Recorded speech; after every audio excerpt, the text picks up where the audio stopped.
বাংলাতে একটা প্রবাদ আছে, "দাঁত থাকতে মানুষ দাঁতের মর্যাদা বুঝতে পারে না।" এই কথাটা একদমই সত্য।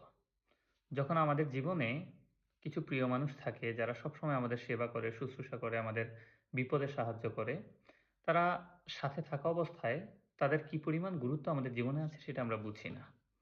তবে আমরা সেটা বুঝি যখন তারা আমাদের জীবনে না থাকে, যখন তারা আমাদের জীবন থেকে হারিয়ে যায়। আমি একটা বাস্তব এক্সাম্পল দিয়ে বলি, যেটা আমার সাথেই ঘটে গেছে।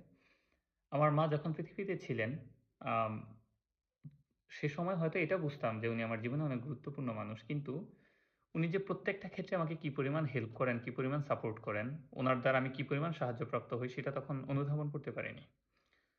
মা যখন পৃথিবী থেকে চলে গেলেন, তখন আস্তে, আস্তে টের পাওয়া শুরু করলাম যে আমার জীবনের আসলে অনেক ক্ষেত্রেই মা আমাকে অনেক বেশি হেল্প করতেন। সেটা কাজের ক্ষেত্রে হোক, মেন্টাল সাপোর্টের ক্ষেত্রে হোক।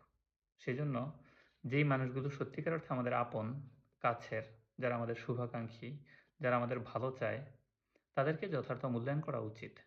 তাদেরকে গুরুত্ব দেওয়া উচিত, তাদের সাথে সুন্দর আচরণ করা উচিত। কারণ এই মানুষগুলো যখন আপনার জীবন থেকে হারিয়ে যাবে তখন আপনি ফিল করবেন যে আপনি কতটা একাকী, আপনি কতটা নিঃসঙ্গ এবং অসহায়। Thank you.